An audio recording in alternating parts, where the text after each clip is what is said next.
When the agents carried Karen's computer tower out of the Silver Ridge Bluffs HOA office in a clear plastic evidence bag, she didn't blink. She stared at me. Not angry, not confused. Exposed.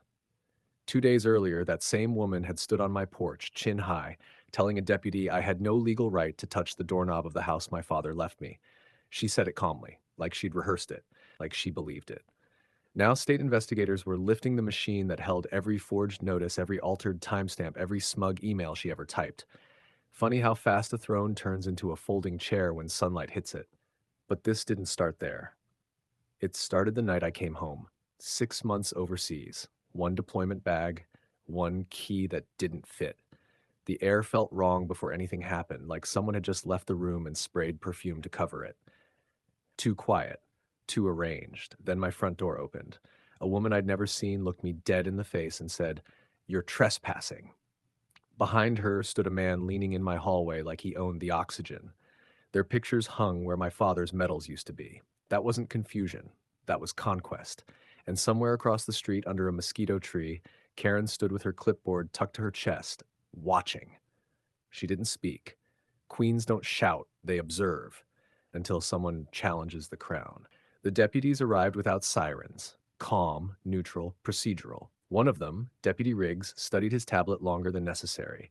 His jaw tightened before he spoke. Title shows transfer, recorded 3 weeks ago. 3 weeks, while I was still overseas. Across the street, porch lights flicked on one by one. Curtains shifted. Neighbors watched like this was evening entertainment. The woman in my doorway shoved a printed auction notice toward me. Clean font. Official seal. Confident lies.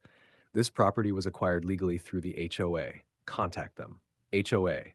Silver Ridge Bluffs. Karen's Kingdom. I drove away without raising my voice. 2 streets down, I turned off the engine. Arizona heat turned the car into an oven, but my hands stayed steady. Anger is loud.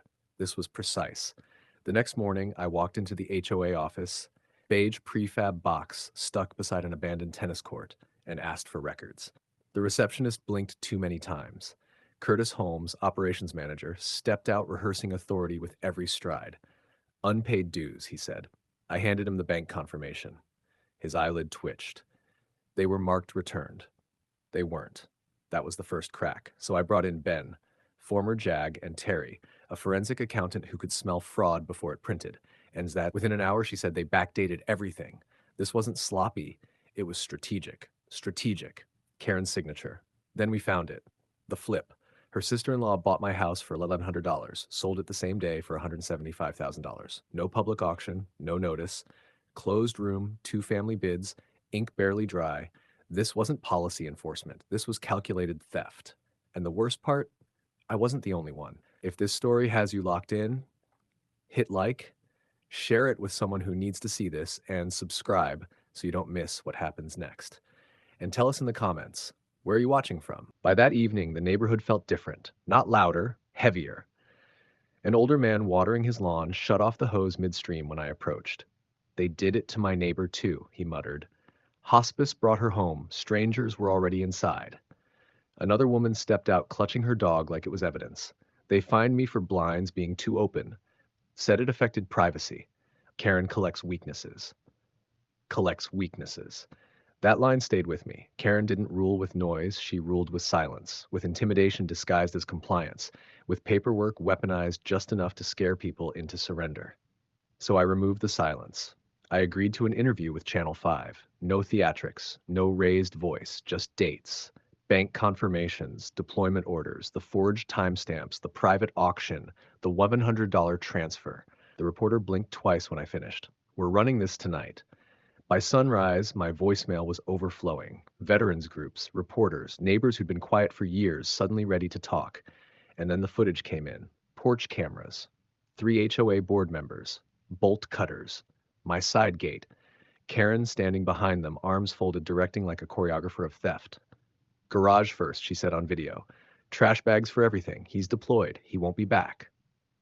That sentence didn't make me angry, it made me certain. The Attorney General announced a formal investigation within a week, search warrant signed, and then we arrived back where this story began. Agents walking Karen's computer out in a clear plastic evidence bag. The board fractured overnight. The treasurer vanished for 48 hours. The secretary claimed limited involvement. Curtis stopped answering calls, and then Roger, assistant manager, flipped, voice shaking. Karen said soldiers were the easiest targets, ghost homeowners. I didn't react. I wrote it down, because humiliation doesn't happen in shouting matches, it happens in courtrooms. Court day felt less like justice and more like gravity finally doing its job. The room overflowed. Homeowners, retirees, reporters, veterans in the back row standing shoulder to shoulder. Karen walked in wearing a sharp blazer, posture stiff, chin lifted just enough to suggest she still believed she could outstare consequences. Her son trailed behind her, jaw tight, eyes red. The prosecutor opened with one sentence. This is not a dispute over dues. This is calculated theft under the color of authority. Then the evidence began stacking. Forged digital timestamps, backdated notices, ledger entries altered minutes before submission, emails where she mocked residents as administrative casualties, bank transfers funneled into her fake compliance consulting firm, and then the video played. Bolt cutters, my gate. Her voice, he won't be back. The courtroom shifted, not loudly, just enough. When they asked me what I felt returning home, I said, I felt the ambush before I understood it. Jurors nodded. Then came the question that broke her crown.